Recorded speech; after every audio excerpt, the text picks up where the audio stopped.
Muy buenos días, querida iglesia. Es un gusto volvernos a encontrar a través de nuestro servicio online. Que el día de hoy sea muy especial para cada uno de nosotros, que a través de la alabanza y de la predicación de su palabra, el Señor nos pueda hablar, nos pueda bendecir, nos pueda mostrar cuáles son los propósitos y los planes que sigue teniendo para cada uno de nosotros. Los invito por favor a abrir sus Biblias en el libro de Primera de Pedro, capítulo 5, verso 6. Dice la palabra del Señor: Humillaos pues bajo la poderosa mano de Dios, para que Él os exalte a su debido tiempo, echando toda vuestra ansiedad sobre Él, porque Él tiene cuidado de vosotros. Sed de espíritu sobrio, estad alerta. Vuestro adversario, el diablo, anda al acecho como león rugiente buscando a quien devorar. Pero resistidle firmes en la fe, sabiendo que las mismas experiencias de sufrimiento se van cumpliendo en vuestros hermanos en todo el mundo.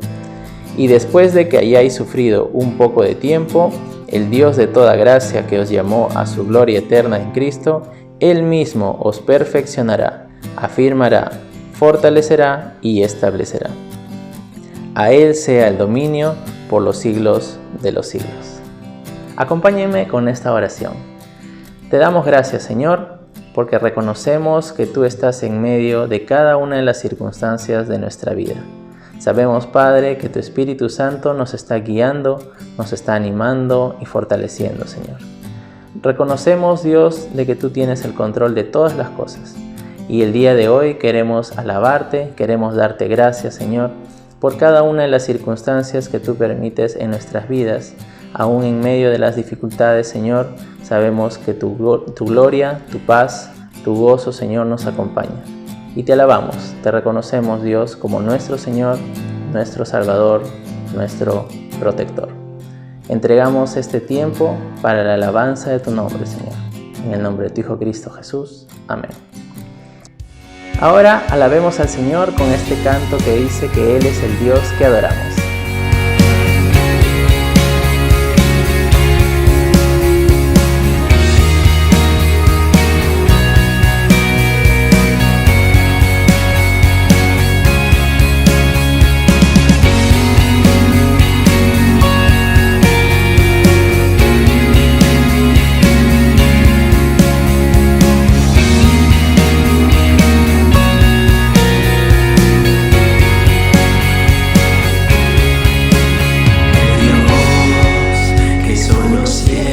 Y la tierra con el poder de su palabra reina con autoridad. El Dios que aún los vientos le obedecen, una palabra es suficiente para los muertos levantar.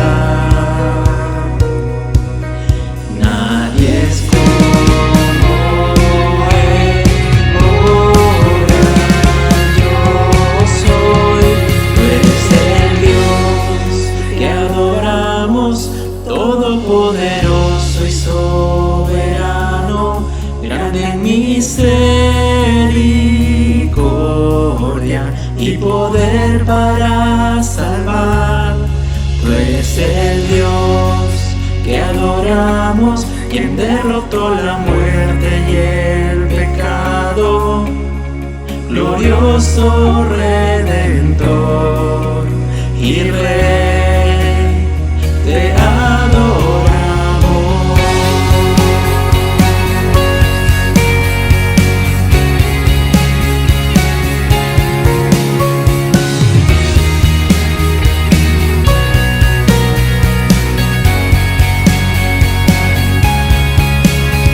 Dios, que descendió desde su trono para llevar sobre sus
poder para salvar.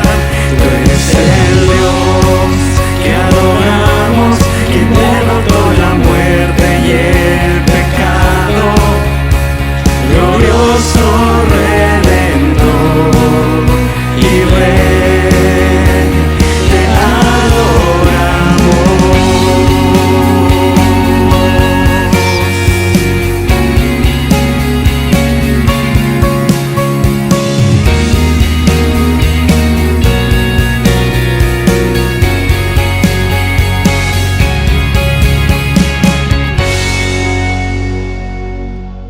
Sigamos cantando y alabando a nuestro Señor, dándole la gloria y la honra a Él, a nuestro Dios soberano, que está en control de todo.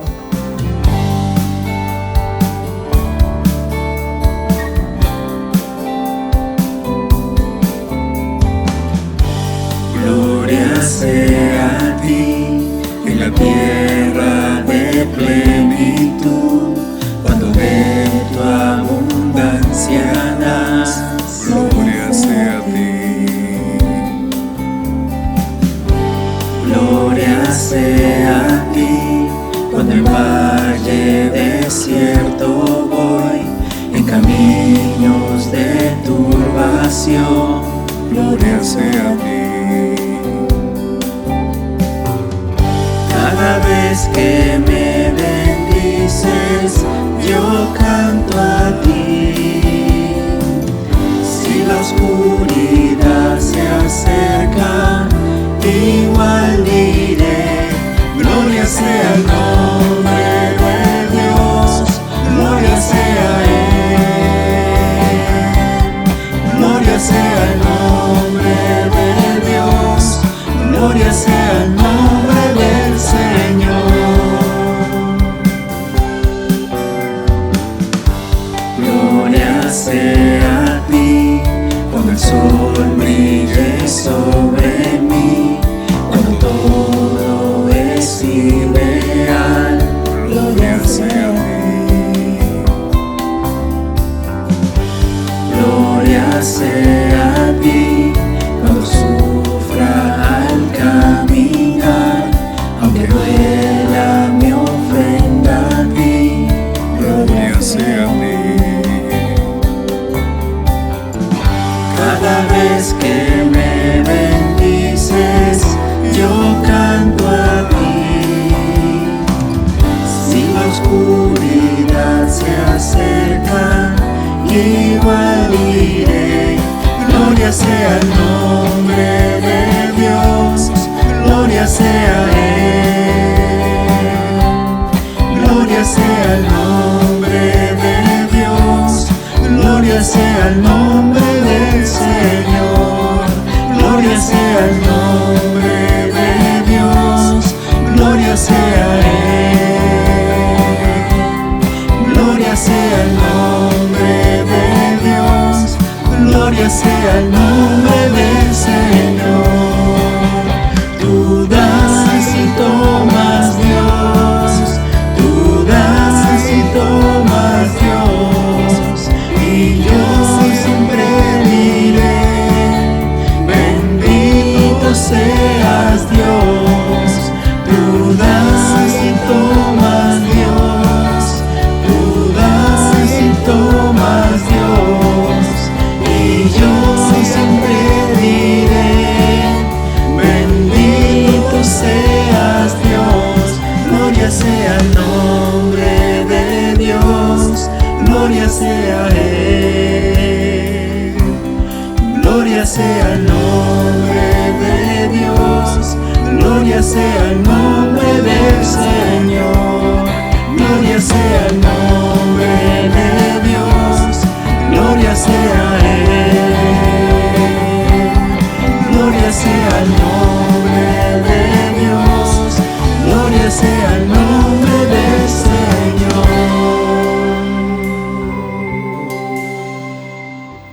Ahora damos pase al pastor Javier Cortázar, que nos estará dando el mensaje de la palabra de Dios.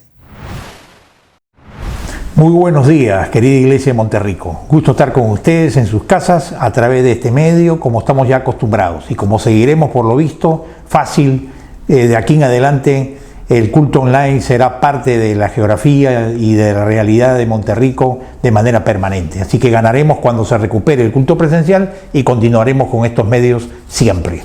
Y queremos seguir creciendo más bien a través de estos medios y digitalizar todos los cursos y ministerios que se puedan, porque tenemos más alcance y más multiplicación de la palabra que lo que queremos. Estamos orando por ustedes, orando por la iglesia, orando por los enfermos, hermanos muy queridos, orando por los que pasan necesidad. Así que, hermanos, mantengámonos juntos en oración y con la palabra. Esta mañana el tema es un tema muy especial. Romanos 7, para cualquiera que lo ha leído, puede leerlo y después salir y como que se va en el parque y se pierde en el bosque, porque puede ser oscuro si no lo entendemos bien. Sin embargo, está aquí con una importancia tremenda, porque Pablo habla en Romanos capítulo 7 de la vida cristiana, vivirla o en la ley o en el Espíritu, o en el pacto antiguo de la ley o en el pacto nuevo de la gracia. Y Pablo habla del tema del peligro de que los cristianos estemos viviendo en esta época de la gracia como si estuviéramos viviendo bajo el pacto de la ley en el Antiguo Testamento. Y él habla del peligro de este legalismo que nos puede estar estorbando la vida cristiana y dificultando nuestra vida espiritual. Muchos cristianos tienen problemas en su vida personal porque no se han dado cuenta que están viviendo como cristianos bajo la ley y no bajo la gracia y los recursos del Espíritu Santo. Para Pablo, este tema debe haber sido muy importante, porque acuérdate que Pablo había sido líder fariseo, y fariseo era la secta más estricta en la ley de los judíos.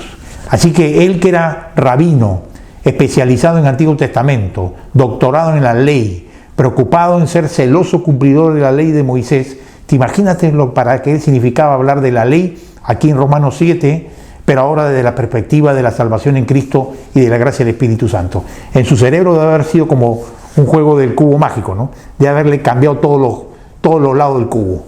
Su cerebro fue como una estantería, se recogieron todos los libros y se volvieron a ordenar. Entonces piensa lo que significaba para Pablo hablar de la ley ahora en Cristo, como un ex rabino judío. Y es interesante lo que él nos dice del cuál es el lugar de la ley ahora como cristianos. Lo primero que él va a decir en Romanos 7, empezándolo casi como un grito de júbilo, como una enunciación de victoria, como un acta de emancipación de la ley, es que los cristianos estamos libres de la ley, libres de la ley. Y esto significa una buena noticia del Evangelio, es decir, la ley, hemos sido librados del poder de la ley, significa que hemos sido librados de la condenación de la ley, porque como nadie podía cumplir la ley, entonces terminábamos todos siendo condenados. Él lo explica esto usando una metáfora de un matrimonio, que está allí en Romanos 7, 2 y 4. Permíteme leerlo, aunque suene un poco engorroso, presta atención porque es importante entenderlo. Dice allí Romanos 7, 2, porque la mujer casada está sujeta por la ley al marido mientras éste vive, pero si el marido muere, ella queda libre de la ley del marido. Así que si en vida del marido se uniere a otro varón, será llamada adúltera. Pero si su marido muriere, es libre de esa ley, de tal manera que si se uniere a otro marido, no será adúltera.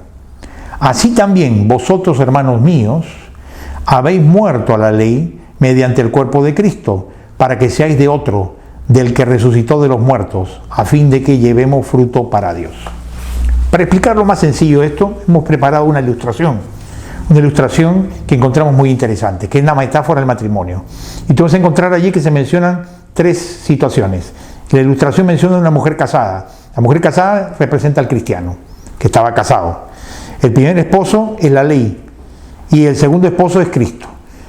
Y lo que Pablo te dice es que el cristiano ha sido librado de la ley porque, como si fuera un viudo, ha muerto su primer cónyuge, por lo tanto queda libre legalmente de las obligaciones con ese primer cónyuge que representa la ley, y ahora está libre para casarse con su nuevo cónyuge que representa el segundo esposo, a Cristo.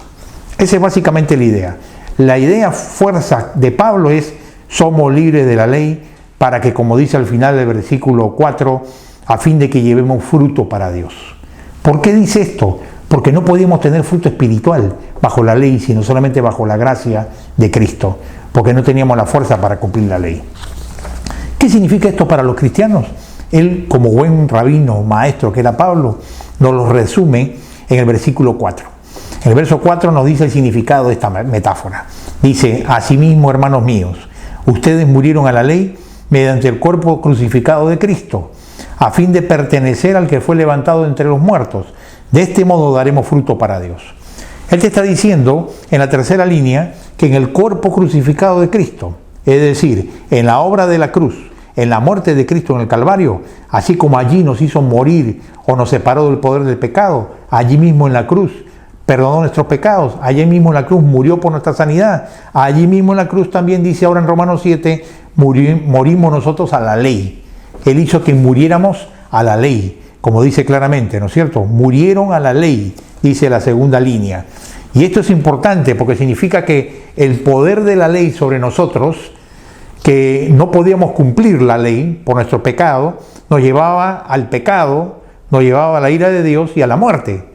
Para Pablo, la ley está asociada a un pool de dimensiones espirituales destructivas para el hombre. No porque la ley fuera mala, como veremos después, sino porque el hombre, al no poder cumplir la ley porque éramos pecadores, producía que la falta de cumplimiento de la ley nos traiga muerte espiritual, nos traiga ira de Dios y nos traiga esclavitud del pecado. Entonces Pablo dice que Cristo con la cruz nos liberó de la ley, nos separó del poder de la ley y nos puso bajo un nuevo poder, el poder de la gracia, el poder de Cristo, para que no vivamos condenados bajo la ley. Así que dos enseñanzas de esto, en la siguiente diapositiva del versículo 4. Dos conclusiones. Uno, la obra de Dios en la cruz resulta en que estemos muertos a la ley. Esto que tienen que tener claro. Nosotros ya no tenemos que vivir para la ley y por la ley. Tenemos que vivir para Cristo. Y en segundo lugar, nosotros morimos a la ley. No es la ley la que muere. Esto es muy importante entenderlo. Nosotros morimos a la ley, pero la ley sigue vigente y viva. Porque algunos cristianos han malentendido esto de morir a la ley como que la ley no existe para el cristiano. Como que en el Nuevo Testamento ya no vale la ley, ni tiene importancia la ley de Dios, ni los mandamientos de Dios. Y se cae en una actitud de relajamiento moral. Dicen, no, solamente el amor, ya no funciona la ley, ni existe la ley, ni está vigente la ley. Falso. Como veremos más adelante, la ley cumple propósitos. ¿Y cuáles son los propósitos justamente de la ley para el cristiano? Pablo se encarga en Romanos 7 de recordarnos que Jesucristo dijo en Mateo 5:17 que Él no ha venido para anular la ley, para abrogar la ley, sino ha venido para cumplirla. Mateo 5:17, con lo cual Cristo nos recuerda que hay una vigencia del rol de la ley. Recuerden, los cristianos hemos muerto a la ley, hemos sido liberados de la ley, pero la ley no ha muerto. La ley sigue vigente aún en el nuevo pacto. Pero ¿cuál es la función de la ley? Eso es lo importante entender. Y aquí Pablo nos menciona brevemente la función de la ley en la actualidad, en el Nuevo Testamento y en relación para el cristiano. Número 1, en Romanos 7:10 dice, y hallé que el mismo mandamiento representa la ley, era para vida, a mí me resultó para muerte. Así que número 1, la ley de Dios representa la voluntad perfecta de Dios de querer darnos vida. En el Antiguo Testamento hay varios pasajes, te acordarás tú, cuando dice, hablando de la ley, decía los mandamientos y decía, si cumples esta ley de no adulterar, no mentir, misericordia, amor, obediencia a Dios, santidad, vivirás. La ley siempre ofrecía eso, haz esto y vivirás. Así que el propósito de la ley sigue siendo el mismo, que exprese la perfecta voluntad de Dios, que si la cumplimos viviremos. ¿Cuál es el problema? El problema no era la ley, el problema era que nosotros no podíamos cumplir la ley por nuestra naturaleza caída.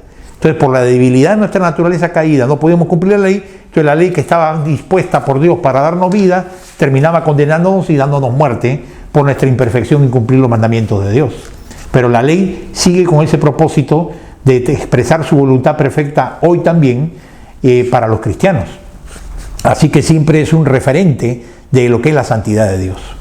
Segundo propósito, Romanos 7:13, dice, es interesante, otro propósito de la ley, a fin de que por el mandamiento, la ley, el pecado llegase a ser sobremanera pecaminoso. Que por el mandamiento el pecado llegase a ser sobremanera pecaminoso. No es que la ley provoque el pecado. No es que la ley, malentendido es este pasaje si tú lo entiendes así, o la ley promueva el pecado. Lejos de eso. Aquí lo que Pablo está diciendo es que la ley evidencia la maldad del pecado. evidencia de sobremanera lo pecaminoso de nuestra conducta. Es decir, la ley de Dios, como dice Romanos 3:20, es para conocimiento del pecado. Alguien ha dicho alguna vez que la ley de Dios es como una máquina de rayos X, en la que pasas por la pantalla y te muestra que tienes tuberculosis o neumonía, o como un tomógrafo moderno de hoy, ¿no? Es decir, la ley diagnostica el pecado en nuestra vida. Al mostrarte la ley que lo que no has cumplido, te está diciendo esto y esto no has cumplido según la ley, por lo tanto te muestra tu pecado. Eso es la función de la ley, convencernos que somos pecadores. Y como el tomógrafo o la máquina de rayos X te dice qué enfermedad tienes, pero no te la cura. Así que la ley, todo el pacto de la ley, dice en Romanos 7, solo tiene el propósito de mostrarnos pecadores, pero nunca traernos la medicina, nunca traernos el tratamiento. La ley no cura, la ley no sana, la ley no te salva, la ley solamente te diagnostica tu pecado. Es como la persona que cree que leyendo el diagnóstico se va a curar. No, es leyendo el remedio y la receta de tratamiento médico como te vas a curar. Cristo es la cura, el diagnóstico lo da la ley. Esta es la otra función de la ley. Y en tercer lugar, Romanos 7 dice, 7:12, la otra función de la ley. Dice, de manera que la ley a la verdad es santa y el mandamiento santo, justo y bueno. Pablo reafirma que a pesar que tenemos que ser liberados de la ley es perfecta. La imperfección es nuestra, no la de la ley.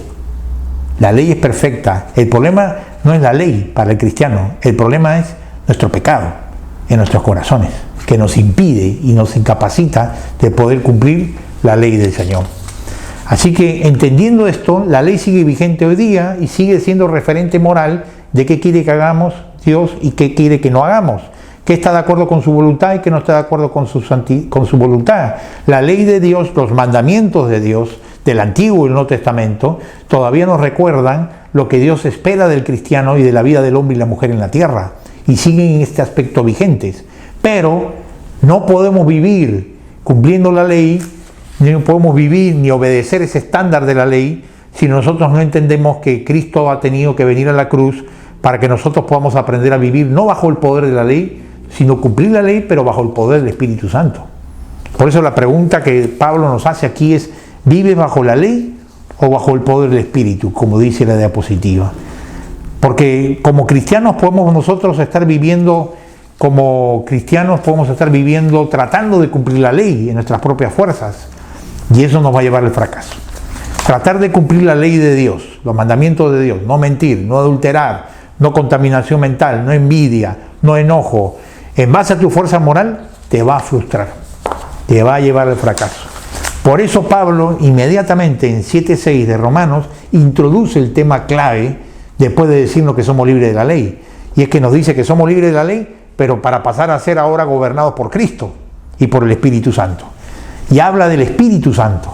Fíjate, dice en 7:6, pero ahora estamos libres de la ley por haber muerto para aquella en que estábamos sujetos. De modo que sirvamos bajo el régimen nuevo del Espíritu y no bajo el régimen viejo de la letra. Bien claro Pablo, ¿no? Pablo es un buen maestro. Y él nos está contando aquí que nosotros tenemos que escoger como cristianos seguir viviendo bajo el régimen viejo de la letra que representa la ley, o empezar a aprender, porque tenemos que aprender, hay que reconocerlo, a empezar a vivir bajo el régimen nuevo del Espíritu. Quiere decir que hay dos regímenes, hay dos gobiernos, hay dos formas, estilos de vivir la vida cristiana hoy, nos dice Pablo. Uno es cristianos viviendo bajo el régimen de la letra o cristianos viviendo bajo el régimen del Espíritu. Y los dos están en la iglesia y en el cristianismo. La pregunta es, ¿en dónde estás tú? Expliquemos cómo es el régimen de la letra, es decir, vivir bajo la ley. Cuando nosotros vivimos con el régimen de la letra, bajo la ley, es buscar la santificación por la fuerza de la voluntad. Esto es buscar nuestra santificación, la victoria frente a las tentaciones, frente al pecado, la victoria frente a nuestro carácter, la victoria frente al mundo, pero con nuestra propia fuerza de voluntad, tratando de cumplir la ley, porque yo sé que esto está bien, esto está mal. Y entonces, ¿qué ocurre? Fracasamos.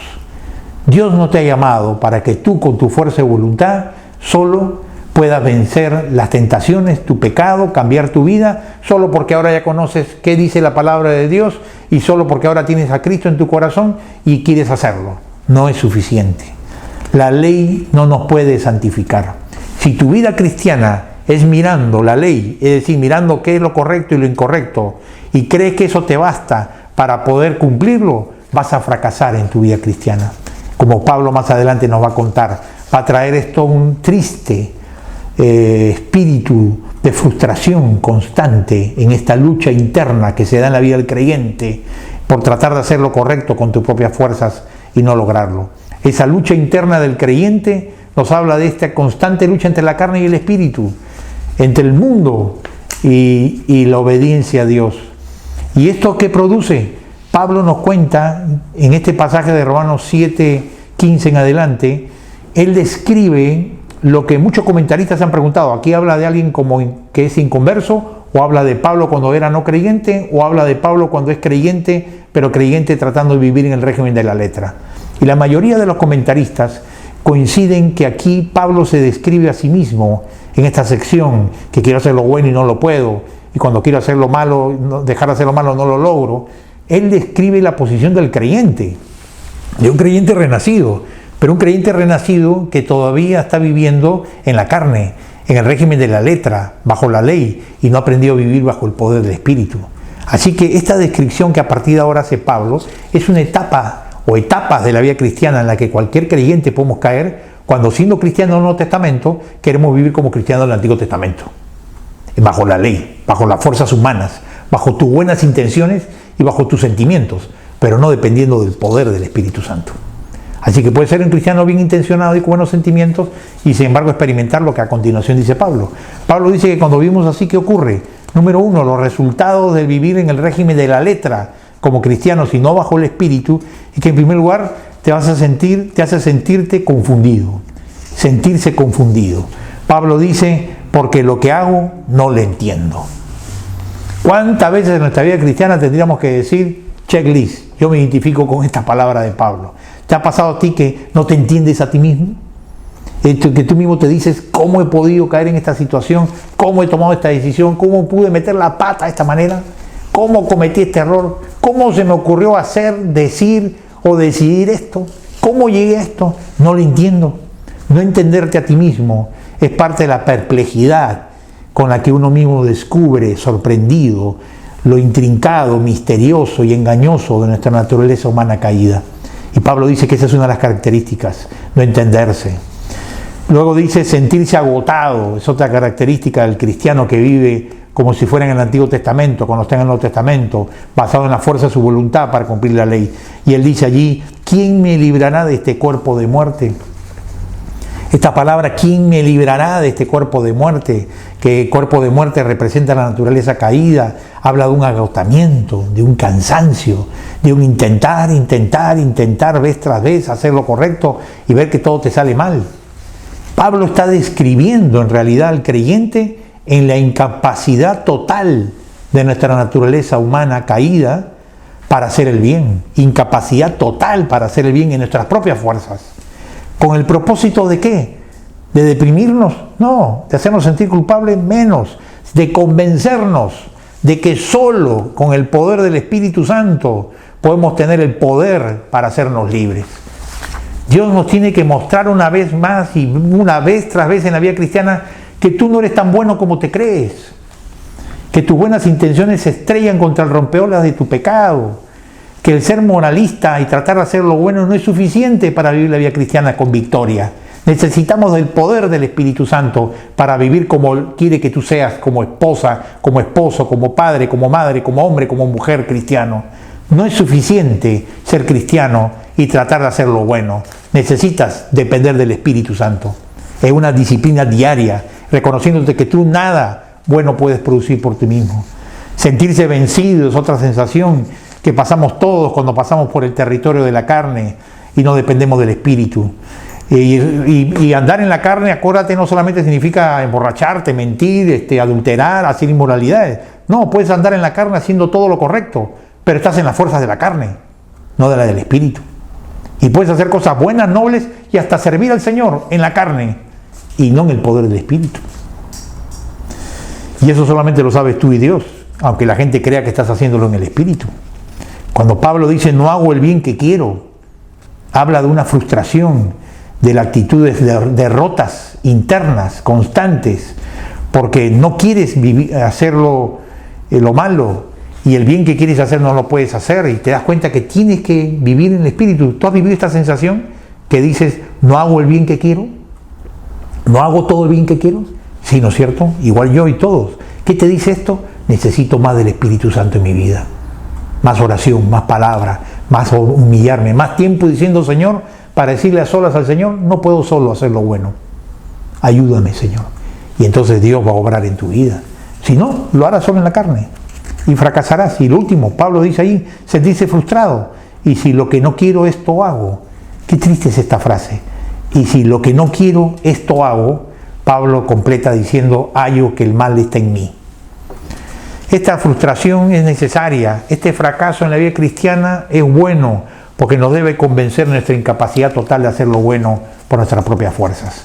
Ahora Pablo nos dice que hay un régimen del Espíritu que es bajo la gracia, cuando en el versículo 24 él dice, miserable de mí, ¿quién me librará de este cuerpo de muerte? Gracias doy a Dios por Jesucristo Señor nuestro. Él dice, Cristo ha venido a liberarme de esta naturaleza caída. Para eso vino Cristo a la cruz. Cristo no vino a la cruz a traer nuevos mandamientos y ahora cúmplelos tú como puedas. No solo vino a traer Él una vida nueva en Cristo, sino vino a traer un poder nuevo para vivir la vida nueva. Él no te manda a vivir una vida nueva con tus propios zapatos usados y malgastados y polvorientos de tu naturaleza humana débil. Dios te da zapatos nuevos, te da equipamiento espiritual nuevo. Ese se llama el poder del Espíritu Santo. Esta es la capacitación sobrenatural indispensable en la vida cristiana, sin la cual nadie puede ser cristiano. Fíjate, hicimos un cuadrito para entenderlo mejor, en 2 columnas. A la izquierda ves tú régimen de la letra, y hemos puesto allí cristianos viviendo según el Antiguo Testamento. Tú sabes que en la iglesia tenemos cristianos que están en el Nuevo Testamento, estamos en la era de la gracia, pero viven su vida cristiana en un estilo cristiano como si fueran cristianos que viven según la ley del Antiguo Testamento, porque viven en sus propias fuerzas. Si tú no estás buscando el poder del Espíritu Santo, si no reconoces la necesidad del poder de la presencia de Dios para hacerte la persona que Dios quiere que seas, si cada día no estás buscando que el Espíritu Santo llene tu vida, que el hombre interior sea gobernado por Cristo, que sea lleno del Espíritu Santo, que el poder del Espíritu gobierne tu mente y tu corazón, entonces eres un cristiano viviendo según el Antiguo Testamento. Y vas a fracasar. La característica allí es que estamos enfocados en cumplir la ley, enfocados en hacer lo correcto. Creemos que haz esto, el lema del Antiguo Testamento es suficiente, haz esto. No, en la vida cristiana no es suficiente, haz esto. Y estamos haciendo dependencia de la fuerza de la voluntad. En contraste, el cristiano vive en el régimen del Espíritu. Ese cristiano viviendo según el Nuevo Testamento. ¿No es cierto? Ese cristiano que no solamente se procura en vivir en el Nuevo Testamento, sino vivir acorde con los recursos espirituales de la vida del Espíritu del Nuevo Testamento. Ese cristiano viviendo en la gracia, no en la ley, en el Espíritu. El cristiano viviendo en el Espíritu, su enfoque no es tengo que hacer esto, su enfoque es tengo que creer en esto, porque empieza con la fe de creer que el Espíritu Santo me puede capacitar a mí en áreas en las cuales mi débil voluntad humana no puede hacerlo. Entonces creo, empieza en el creer para buscar lo que Jesús dice, venid a mí los que estáis cansados y trabajados y yo os haré descansar. Es el venid a mí y bebed de las aguas del Espíritu Santo. Es el creer, es el ir en una actitud de fe, lo que caracteriza al cristiano del Nuevo Testamento, no el haz esto, cumplo esto y tengo que hacer esto, que caracteriza al vivir cristiano bajo la ley todavía sin darse cuenta. Muchos cristianos fracasan y se frustran en su vida cristiana sin nunca tener victoria, porque no han intentado la vida cristiana en el Espíritu, en la gracia, según el Nuevo Testamento, sino han intentado vivir su vida cristiana con buena intención, pero equivocadamente en la carne, en la ley, sino cristianos del Antiguo Testamento. Por eso hay muchos cristianos en derrota, muchos cristianos frustrados de intentarlo y no lograrlo, porque no lo están haciendo en el Espíritu, lo están haciendo en la carne. Un pasaje de la Escritura en Hebreos 13:21, para terminar, nos permite explicar bien qué significa esto de vivir en el régimen del Espíritu. Romanos 13:21, el autor de Hebreos explica de manera profunda. El Espíritu Santo aquí nos da como si fuera a permitirnos ver una disección de lo que es más allá de la superficie, la obra del Espíritu, un cristiano, y cómo la necesitamos, la obra del Espíritu. Ahí dice el Señor que Él, Cristo, os haga aptos en toda obra buena para que hagáis su voluntad. Mira tú, en primer lugar te dice que os haga aptos. La palabra aptos aquí en el griego es la palabra catartizo. La palabra catartizo significa en griego algo que se pone en orden con un propósito. Poner en orden con un propósito. Y las dos palabras son las que necesitamos que Dios haga en nuestra vida. Necesitamos que Él ponga en orden nuestro mundo interior. Nuestro mundo externo puede estar en orden. Tu casa puede ser que esté en orden. Pero el mundo interno, invisible, de tus pensamientos y sentimientos, está en orden. El único que lo puede poner en orden en tu mundo interno no es tu voluntad ni tu disciplina, sino el Espíritu Santo con el propósito de vivir en victoria en Cristo. En segundo lugar, dice, Él nos tiene que poner en orden y propósito, no nosotros. Luego dice, haciendo Él en vosotros lo que es agradable delante de Él. Si queremos vivir vidas que agraden a Dios, si queremos vivir vidas que honren al Señor, si queremos vivir agradecidos al Señor y obedeciéndole, el Señor dice que necesitamos no poder tratar de hacerlo nosotros solos, sino tener que buscar, entender y aceptar que esto solo lo lograremos haciendo que Él obre en nosotros primero, haciendo Él en vosotros, no nosotros, sino Él en nosotros, lo que es agradable delante de Él. Esto significa pedir y buscar y reconocer que el Espíritu Santo tiene que obrar en nuestros corazones para darnos esa capacidad sobrenatural, ese poder del Espíritu. ¿De dónde va a venir la santidad que necesitamos? ¿De dónde va a venir la rectitud que necesitamos? ¿De dónde va a venir la pureza que necesitamos? ¿De dónde va a venir la humildad que necesitas para actuar? La madurez, la estabilidad emocional, la fe, la fortaleza. Todo va a venir no del fondo de tu corazón, sino del poder del Espíritu que necesitas que obre en ti y lo traiga del cielo a ti. Eso es lo que necesitas creer y comenzar a buscar disciplinadamente en tu vida cada día. Y por último dice, por Jesucristo. ¿Quién hace todo esto? El poder del Espíritu Santo. Cristo suministra en abundancia, déjame decirte, en abundancia, todo lo que necesites del poder del Espíritu Santo y sus virtudes que nos faltan para que podamos en nuestro mundo interior tener el querer y el hacer su voluntad con el poder del Espíritu Santo. Termino preguntándote, ¿vivimos y servimos en la ley o en el Espíritu? ¿Cómo vives tú? ¿Has entendido que necesitas vivir dependiendo del poder del Espíritu Santo? ¿Tu vida refleja una vida que está dependiendo cada día del poder del Espíritu? ¿O has creído que entendiendo lo que la Biblia dice que es bueno y que es malo, bastaba con intentar hacer lo correcto por tu cuenta y estás fracasando? Yo te quiero invitar que si tú te das cuenta de que hay este sentir de frustración, de agotamiento, de fracaso, de derrotas internas, tal vez durante semanas, meses o aún años en tu vida cristiana, y no te has dado cuenta que has estado viviendo bajo la carne, tratando de cumplir la ley y no dependiendo, buscando el poder del Espíritu Santo incesantemente, disciplinadamente. Esto es más importante que tengas el pan en tu casa, porque ¿de qué sirve el pan sobre la mesa si no hay paz en tu corazón?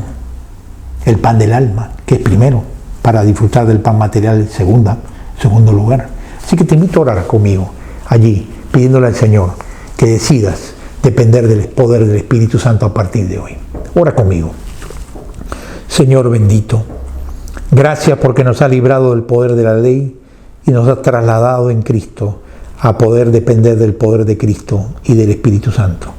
Gracias por el poder nuevo del Espíritu Santo a nuestra disposición para vivir la nueva vida en Cristo. Perdóname ahora, Señor. Perdónanos, Padre, si hemos estado viviendo como personas, como familias, como iglesia, viviendo en la carne, tratando de hacer lo correcto, en las fuerzas humanas, queriendo cumplir la ley, queriendo hacer lo que te agrada a ti, pero en nuestra propia imperfección. Perdona nuestros pecados de vivir como cristianos, según el Antiguo Testamento, según la carne. Y ahora, Padre, queremos reconocer, confesar, reconocer ante ti que necesitamos urgentemente vivir del poder del Espíritu Santo Enséñanos a vivir del poder del Espíritu Santo cada día, con tu palabra, con la oración, pidiéndote que nos capacites, que nos ordenes, que nos des victoria, que nos ayudes en lo que nosotros no podemos hacer solos. Gracias, Señor, porque tu salvación nos trae vivir en el régimen nuevo del Espíritu.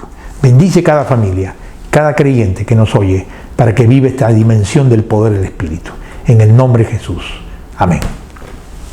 Próximo domingo tendremos la celebración del 29 aniversario de la Iglesia de Monterrico. Y será grato ver Romanos 8, donde a continuación de este capítulo veremos justamente cómo vivir en el poder del Espíritu Santo. Y creo que será de gran bendición. Que el Señor nos bendiga a todos. Un fuerte abrazo para todos.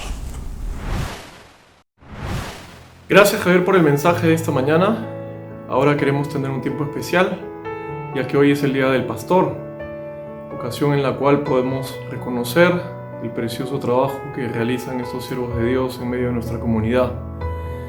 Es tiempo de mostrarles nuestra estima, nuestro aprecio y agradecerles el ejemplo que ellos siempre han sido en nuestra vida. Queremos tener un tiempo de orar por ellos, pero antes quisiera compartirles la palabra en Jeremías 3:15, donde dice: les daré pastores conforme a mi corazón, que les guiarán con conocimiento y entendimiento. Yo creo que todos en Monterrico podemos dar fe que esta promesa también se ha cumplido en medio nuestro.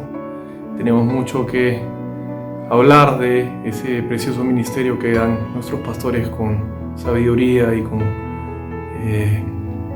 conocimientos de Dios y también de nuestras propias vidas. Antes de orar por ellos, permítanme mencionarlos especialmente a cada uno. Empezaré por el pastor titular de la iglesia, el pastor Javier Cortázar y su esposa Sarita, el pastor Miguel Luna y su esposa Patricia, el pastor Roberto Pérez Roca y su esposa Marisa, el pastor Lucho Wong y su esposa Reina, el pastor Pedro Guismondi y su esposa Laura, el pastor Marcos Galván y su esposa Rosy, el pastor Ñonatas del Álamo y su esposa Ángela, el pastor Javier Cortázar Jr. y su esposa Carolina, el pastor Carlos Mesones, Aurorita Guillén y Adita Sánchez. Todos ellos preciosos miembros de nuestro cuerpo pastoral. Antes de orar, quiero cederle la palabra a Javier Cortázar, que ha pedido poder dirigirnos un pequeño mensaje. Gracias, Renato, muy amable por las palabras tuyas a nombre del Ministerio de Administración y de la Iglesia por el Día del Pastor. Este Día del Pastor, permítanos leerles un pasaje que quiero compartirles, que representa un poco el sentir de nuestra vida en el ministerio y de todo el equipo pastoral de Monterrico. Está en Hechos 20, versículo 24, en donde dice así: Pablo, pero de ninguna cosa hago caso, ni estimo preciosa mi vida para mí mismo, con tal que acabe mi carrera con gozo y el ministerio que recibí del Señor Jesús, para dar testimonio del Evangelio de la gracia de Dios. Una de las bendiciones de la gracia de Dios es que no solamente nos perdona, nos da una vida nueva como a todos, pero además nos llama para servirle en el Evangelio. Y damos gracias a Dios porque oramos que este versículo se cumpla en la vida de cada uno de los pastores de Monterrico. Este año, gracias a Dios, estamos con el refuerzo de los pastores jóvenes, que están siendo de gran ayuda y apoyo para extender el ministerio, sangre nueva, ideas nuevas, dones nuevos. Y damos gracias a Dios por ello, por este crecimiento, pero queremos sobre todo darle gracias al Señor por darnos el enorme privilegio de servirle y de servirle junto con ustedes en nuestra amada Iglesia de Monterrico. Ustedes no saben el sentido de privilegio, la alegría profunda y sincera, la satisfacción de poder servir con un grupo de líderes como son ustedes en la Iglesia de Monterrico, en cada ministerio, todos los miembros de comités, los miembros de los ministerios, los mentores, los que sirven en cada área de la iglesia, realmente nos bendicen y como pastores nos permiten junto con ustedes en unidad servir juntos al Señor y extender su reino. Sería imposible la tarea pastoral en la iglesia y en cualquier iglesia y en Monterrico más sin la ayuda de ustedes. En su oración, su respaldo, su aprecio, su cariño, su amistad sincera. Por eso, gracias hermanos de Monterrico, gracias por su liderazgo y ministerio, gracias por su dedicación al Señor, gracias por su amistad, compañerismo y alegría en la libertad de Cristo con la que servimos juntos. Porque además no es solo trabajo, sino realmente en alegría, en compañerismo del Señor. Gracias a ustedes por toda esta tarea preciosa que hacen junto con nosotros y queremos rogarles sus oraciones por nosotros, que nos ayuden en oración porque la tarea es ardua y como para ustedes, igual a nosotros en el pastorado de la iglesia se ha multiplicado la tarea ahora haciendo la tarea online y todo el tema del confinamiento, se ha multiplicado la tarea y se ha hecho más exigente. Así que pedimos sus oraciones para que Monterrico siga cumpliendo su función con el poder del Señor. Así que hermanos, diciéndoles que es un privilegio servir con ustedes y agradeciendo su amor y cariño y sus oraciones, voy a pedirle a Renato que por favor, de parte del Ministerio de Administración y representación de la Iglesia, le rogamos que nos dirija en oración, orando por el cuerpo pastoral de la congregación. Gracias, que el Señor les bendiga. Gracias, Pastor Javier. Ahora le pido a todos los hermanos que me acompañen en una oración por los pastores. Padre bueno, gracias por estos hombres y mujeres fieles que tú has llamado a servir a tus hijos, a tu comunidad en este lugar en especial, en Monterrico. Gracias por su ejemplo de vida, de servicio, su integridad, por esas palabras de consejo, de ánimo, de consuelo. Gracias por su instrucción en la palabra. Gracias por el trabajo arduo que ellos hacen en cada frente de la iglesia para seguir desarrollando tu reino en medio nuestro. Te pedimos que los renueves en energía, en visión, en sabiduría de tu espíritu y que los llenes de bendiciones, Padre. A ellos especialmente, a sus familias, a sus hijos. Y gracias por todo lo que has hecho y seguirás haciendo por medio de ellos en medio nuestro. En nombre de Cristo Jesús. Amén.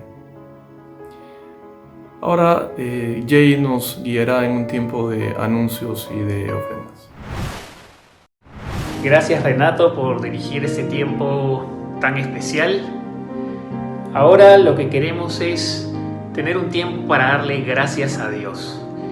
Agradecerle por su fidelidad. Agradecerle porque nos provee y pedir para que la iglesia de Monterrico pueda seguir sosteniéndose, para que nuestra iglesia pueda seguir cumpliendo con sus obligaciones a tiempo. Permítanme hacer una pequeña oración. Gracias, Padre, porque, Señor, tú provees nuestras necesidades materiales. Tú eres, Señor, Jehová Jireh. Gracias, Padre, porque hasta acá tú nos has sostenido, Señor, a cada uno de nosotros y a nuestra iglesia. Gracias por la fidelidad de los hermanos, Padre. Permite que podamos seguir, Señor, contribuyendo para tu obra. Una vez más, gracias por este tiempo. En tu nombre, amén. Queremos ahora compartir con ustedes algunos anuncios importantes. Les anunciamos que el domingo 4 de octubre, en nuestros cursos de ETE, Estudios Bíblicos por Extensión, vamos a iniciar el libro 2 de la vida de Jesucristo. Así que todas aquellas personas que han llevado el libro 1, les animamos a también llevar este segundo libro. Pueden inscribirse desde ahora al WhatsApp de Mercedes Estacio que está en pantalla. También queremos informarles que a efectos de simplificar la operatividad tanto para ustedes como para la gestión administrativa de nuestros diezmos y ofrendas, hemos decidido unificar las cuentas bancarias, dejando solamente una en soles y dólares en nuestras dos instituciones bancarias con las que estamos trabajando. Así que estas cuentas se van a utilizar para cualquiera de los conceptos necesarios. También hemos creado un nuevo correo electrónico, así que por favor toma nota. El correo es tesorería@alianzamonterrico.org. Ahí podrás hacer llegar tu constancia informándonos cuál es la finalidad o concepto del depósito, pudiendo ser diezmo, misiones, ofrenda, ayuda social, proequipamiento u otros. Te pedimos especialmente no omitir este último paso, pues nos va a ayudar a simplificar el trabajo administrativo en home office de nuestro personal. Seguimos trabajando también en brindarte otras formas más prácticas para estos fines, las cuales te iremos informando conforme se puedan ir concretando. Finalmente, este es un anuncio importante para todos los almistas. Les contamos que ya está lista la versión digital del encuentro matrimonial Alma Monterrico. Para informarte, deberás asistir a la reunión de lanzamiento el jueves 1 de octubre. Esta reunión será virtual y el link de conexión será brindado a través de sus mentores. En esta reunión te informarán todos los cambios y adaptaciones. Así que anda pensando a quién vas a invitar. Y una sorpresa, los almistas también van a poder asistir a este maravilloso y esperado fin de semana. No faltes. Bien, y para ir terminando este culto, los vamos a dejar ahora con una alabanza final. Muchas gracias y que el Señor los bendiga.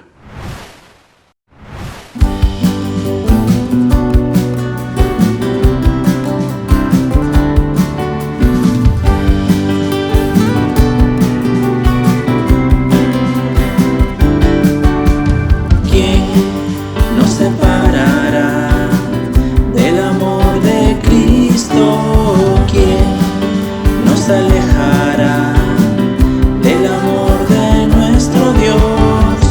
Ni tribulación o angustia, peligro, hambre o desnudez nos podrá separar de su amor. ¿Quién nos separará del amor de Cristo? ¿Quién nos alejará del amor de nuestro Dios? Ni lo alto ni lo profundo, ni ninguna otra cosa creada nos podrá separar del amor de Dios. En Cristo somos más que vencedores. En Cristo somos más que ganadores. Ni la vida ni la muerte podrá separarnos del amor de Dios en Cristo Jesús.